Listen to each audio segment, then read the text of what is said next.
Assalamualaikum warahmatullahi wabarakatuh. Saya Yordani Astridina, kelas 10-nya 2. Di sini saya akan membacakan biografi presiden, yaitu Megawati Soekarno Putri. Megawati Soekarno Putri merupakan Presiden Republik Indonesia kelima yang biasa dipanggil Ibu Mega. Lahir tanggal 23 Januari 1947 di Yogyakarta. Sebelum diangkat sebagai presiden, ia merupakan wakil presiden RI yang ke-8 di bawah pemerintahan Abdurrahman Wahid. Megawati adalah putri sulung dari Presiden RI yang juga merupakan proklamator, Soekarno dan Fatmawati. Megawati pada awalnya menikah dengan pilot Letnan 1 penerbangan TNI AU, Surendro, dan dikaruniai 2 orang putra bernama Muhammad Prananda dan Muhammad Rizki. Pada suatu tugas militer tahun 1970 di kawasan Indonesia Timur, pilot Surendro bersama pesawat militernya hilang dalam tugas. Diderita tiada tara, sementara Roma masih kecil dan bayi. Namun, derita itu tidak berkepanjangan. 3 tahun kemudian, Megawati menikah dengan pria bernama Taufik Kiaimas, asal Ogan Kemiriran Ulu, Palembang, dengan dikaruniai seorang putri, Puan Maharani. Kehidupan masa kecil Megawati dilewatkan di Istana Negara. Sejak masa kanak-kanak, Megawati sudah lincah dan suka main bola bersama saudaranya Guntur. Sebagai anak perempuan, Megawati menerima hobi menari dan sering menghadiri acara tamu-tamu negara yang berkunjung ke istana. Bernama lengkap Diah Permata Megawati Soekarno Putri ini memulai pendidikannya dari SD hingga SMA di Perguruan Cikini, Jakarta. Sementara itu, ia pernah belajar di 2 universitas, yaitu Fakultas Pertanian di Universitas Padjadjaran Bandung pada tahun 1965 sampai 1967, dan Fakultas Psikologi di Universitas Indonesia pada tahun 1970 sampai 1972. Kendati lahir dari keluarga politisi jempolan, Mbak Mega, panggilan akrab para pendukungnya, tidak terbilang piawai dalam dunia politik. Dia bahkan dianggap sebagai pendatang baru dalam kancah politik, yaitu baru pada tahun 1987. Saat ini, Partai Demokrasi Indonesia atau PDI menempatkannya sebagai salah satu calon legislatif dari daerah pemilihan Jawa Tengah untuk mendongkrak suara. Masuknya Megawati ke kancah politik berarti dia telah mengingkari persetujuan untuk tidak terjun ke dunia politik. Trauma politik keluarga itu ditabraknya. Megawati tampil sebagai primadona dalam kampanye PDI. Walau tergolong tidak banyak bicara, ternyata memang berhasil. Suara untuk PDI naik dan beliau terpilih menjadi anggota DPR atau MPR. Pada tahun itu pula Megawati terpilih sebagai Ketua DPC PDI Jakarta Pusat. Namun, hadir Mega di gedung DPR MPR sepertinya tidak terasa. Tolak Megawati tahu bahwa dia masih di bawah tekanan. Selain memang sifatnya pendiam, beliau pun memilih untuk tidak menentukan mengingat politik saat itu. Maka, beliau lebih memilih banyak melakukan lobi politik di luar gedung wakil rakyat tersebut. Lobi politiknya operasi diam. Itu langsung atau tidak langsung telah diterbitkannya Bintang Mega dalam dunia politik. Pada tahun 1993, dia terpilih menjadi Ketua Umum DPD PDI. Yang salah DPD PDI.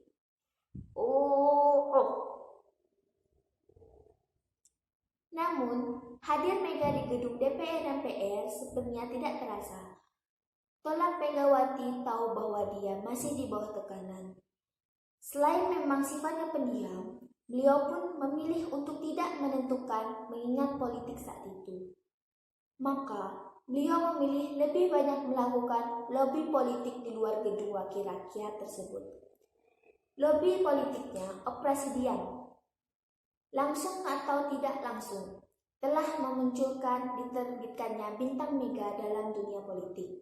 Pada tahun 1993, dia terpilih menjadi Ketua Umum DPP PDI. Hal mengagetkan pemerintah pada saat itu. Proses naiknya Mega ini merupakan cerita menarik pula. Ketika itu, Kongres PDI di Medan berakhir tanpa menghasilkan apa-apa. Pemerintah mendukung Budi Harjono dengan mengadakan kongres luar biasa di Surabaya.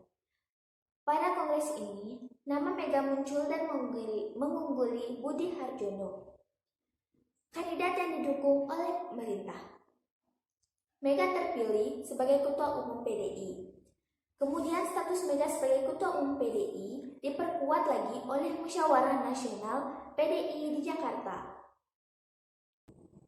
Namun pemerintah menolak dan menganggap tidak sah.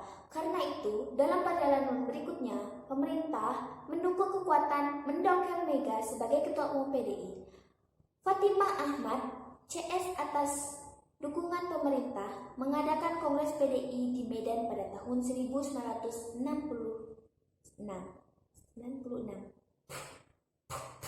Salah. Namun, pemerintah menolak dan menganggapnya tidak sah. Karena itu, dalam perjalanan berikutnya, pemerintah mendukung kekuasaan mendongkel Mega sebagai Ketua Umum PDI. Fatimah Ahmad CS atas dukungan pemerintah mengadakan Kongres PDI di Medan pada tahun 1996 untuk mengangkat kembali Surjadi. Tapi Mega tidak mudah ditaklukkan karena Mega dengan tegas menyatakan tidak mengakui Kongres Medan. Mega teguh mengatakan dirinya sebagai Ketua Umum PDI yang sah. Kantor DPP PDI di Jalan Diponegoro sebagai simbol yang diambil DPP yang sah, dikuasai oleh pihak Mega. Para pendukung Mega tidak mau surut satu langkah pun. Mereka tetap berusaha mempertahankan kantor itu. Jadi dukung pemerintah pun memberi izin akan diperebutkan kantor DPP PDI itu. Ancaman itu kemudian menjadi kenyataan. Pagi tanggal 27 Juli 1996, kelompok Soeharjo benar-benar merebut kantor DPP PDI dari pendukung Mega. Namun hasil itu tidak menyurutkan langkah Mega. Malah, dia semakin mantap melangkah mengibarkan perlawanan. Tekanan politik yang sangat rendah terhadap Mega mengundang empati dan simpati dari masyarakat luas. Mega terus berjuang. PDI pun menjadi dua, yakni PDI pemimpinan Megawati dan PDI pemimpinan Surjadi. Masa PDI lebih berpihak dan menerima Mega. Namun, pemerintahan menyetujui Surjadi sebagai Ketua Umum PDI yang sah. Menang, PDI pemimpinan Megawati tidak bisa ikut pemilu 1997. Setelah rezim Orde Baru tumbang, PDI Mega mengubah nama menjadi PDI Perjuangan. Partai politik berlambangkan benteng gemuk dan bermulut putih. Menang menghasilkan lebih dari 30% suara. Kemenangan PDIP yang menempatkan Mega pada posisi paling atas menjadi tujuan dibandingkan kode partai lainnya. Namun gagal pada SUMPR 1999. Mega kalah. Namun posisi kedua ini rupanya sebuah tahapan untuk kemudian pada akhirnya memantapkan Mega pada posisi sebagai orang nomor 1 di negeri ini. Karena kurang dari 2 tahun membahas tanggal 23 Juli 2001, ini lebih salah. Namun, posisi kedua ini merupakan sebuah tahapan untuk kemudian pada akhirnya memantapkan Mega pada posisi orang nomor 1 di negeri ini.